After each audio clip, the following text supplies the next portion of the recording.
Notes.com, where in this video we will today look at Adrian Rich's The Uncle Speaks in the Drawing Room. Okay, so you remember from our previous video, Aunt Jennifer's Tigers by Adrian Rich, and you'll remember that in that poem there was an uncle who was an oppressive force in a domineering marriage. Now, you'll also remember I said that there was no Aunt Jennifer and therefore no uncle, and that they were merely representations of the men and women in the patriarchal society that Rich was very much against. Now, instead of the power dynamic between men and women, in this poem we're going to look at the power dynamic between the rich and the poor.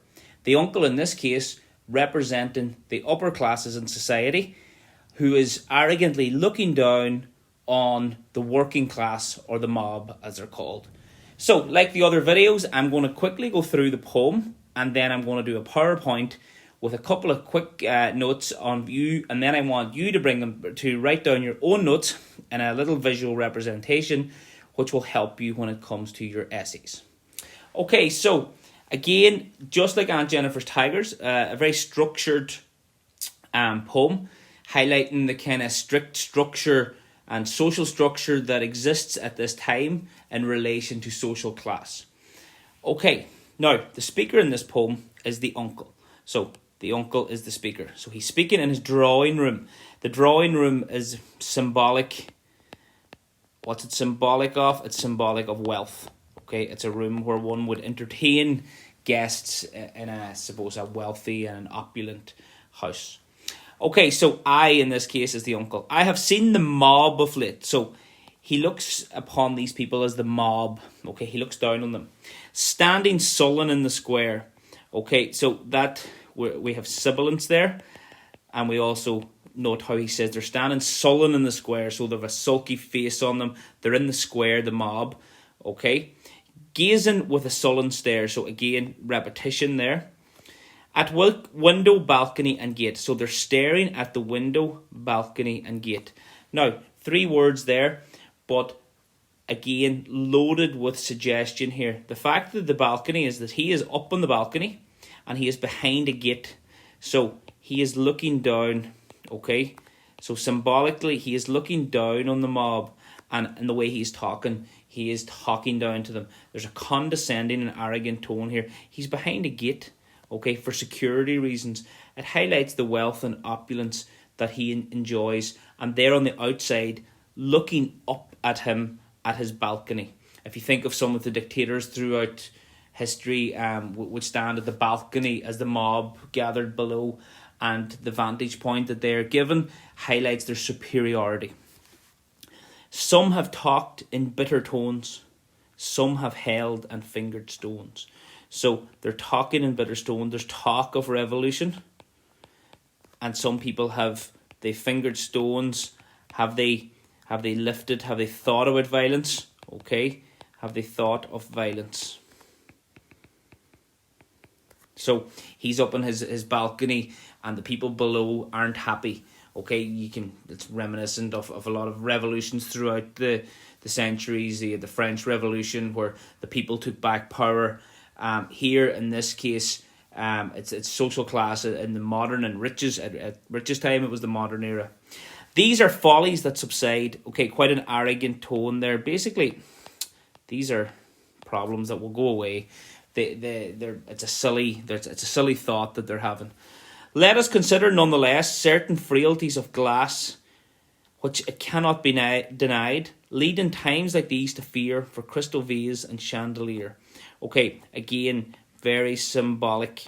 Okay, the crystal vase and the chandelier are symbols of his wealth. So he says we have to remember that these things are fragile. And again, it's represent the material goods that separate these people from below. Okay, so the wealth that they have, and I suppose the fragility of the system that they enjoy is represented by the crystal vase and the chandelier, and what they stand to lose, okay, is their material possessions. Not that the missiles will be cast. Again, there's a sense of arrogance there. Not that missiles will be cast. None as yet dare lift an arm. So there talk, but no action as of yet. But the scene recalls a storm. So the scene that he's looking at right now reminds him of another storm. And if you think about storm warnings, which we'll deal with in later videos, again, the different types of storms that exist for humans. So the scene recalls a storm when our grandsire, when our grandfather stood aghast, when he stood in shock to see his antique ruby bowl shivered in a thunder roll. So his grandfather lost his ruby bowl. Okay, so again, their problems are losing the material possessions. The people who are talking of revolution want equality, but the uncle in this is fearful for his material possessions, and there's an arrogance about it, and he remembers this time that his grandfather lost a valuable ruby bowl. It was an antique, okay, valuable. Let us only bear in mind how these treasures handed down. Okay, so these treasures, and we have a system of inheritance where people can hand wealth down. And is that what the crowd are trying to revolutionise, that things need to be more equal? So the treasures handed down from a kinder age, passed on, are in the keeping of our kind. Now, our kind, there's an arrogance there that suggests that he's of a different breed, okay? That people of wealth are different, that they're a different kind of people, okay? And some people would have had that sort of thinking. So, how these treasures handed down from a camera age, passed on, are in the keeping of our kind. So basically, we deserve to keep our wealth because it was passed down to us, and we don't want to change the status quo. Whereas the people in the mob, as he refers to them as the mob, want to change the status quo. We stand behind the dead glass blowers and murmurings of missile throwers. Okay, bit of alliteration there. So he sees himself as standing there. He's protecting the status quo. Okay, and the status quo, basically, rich people stay rich, poor people stay poor. Quick PowerPoint on the Uncle Speaks in the Drawing Room. And again, at the end of this PowerPoint, I want you to take a sheet and write in your notes in your own version of what way you find it easy to remember. So we're going to start with a quick summary. The poem is written from the point of view of Uncle, who sits in the drawing room, a symbol of opulence and the upper classes. He speaks in an arrogant and condescending tone towards the mob, who he looks out at from his balcony. The physical positioning is symbolic of the class division in society. So if you think even of films like Shrek, where Lord Farquaad is up high and he looks down, no matter how small he is physically, his physical positioning as the king or as the Lord, he's above the people. And that is what Rich is trying to get across here, that physical position. He dominates over people because of where he stands. The speaker is concerned that the status quo in relation to class is under threat by the missile throwers, and he recalls how his grandfather lost his antique ruby bowl in a previous upheaval.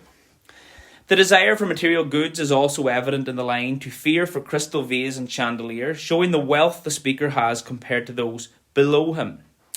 The last verse indicates how it is important to keep things the way they are, and that the speaker thinks that treasures handed down must be in keeping of our kind. And our kind is such an arrogant and pretentious phrase that basically that they feel as if they're a different breed. So poetic devices, standing sullen in the square, the sibilant alliteration, the imagery and symbolism in the poem, at window, balcony and gate, to fear for crystal vase and chandelier, when our grandsire stood aghast to see his ruby bowl shivered in a thunder roll. So not that many poetic devices there. Structure of the poem. The poem is written in 6-line stanzas with a rigid rhyming scheme, which is A, B, B, A, C, C. The rhyming scheme is used to symbolise the ordered nature of society and people's place in relation to social class. So you can link this with Aunt Jennifer's Tigers in terms of the structure of the poem in your essay. Sometimes you can weave 2 poems in at the same time, and these 2 would be perfect to go together. So the structured order of Aunt Jennifer's Tigers was a representation of a woman's strict conforming role within a marriage, and here the strict nature is to do with the class divisions in society. This type of conservative thinking is under threat from the mob below, who want to change the status quo as they finger stones, and that is symbolic of the thoughts of violence that they may be having, talk of revolution.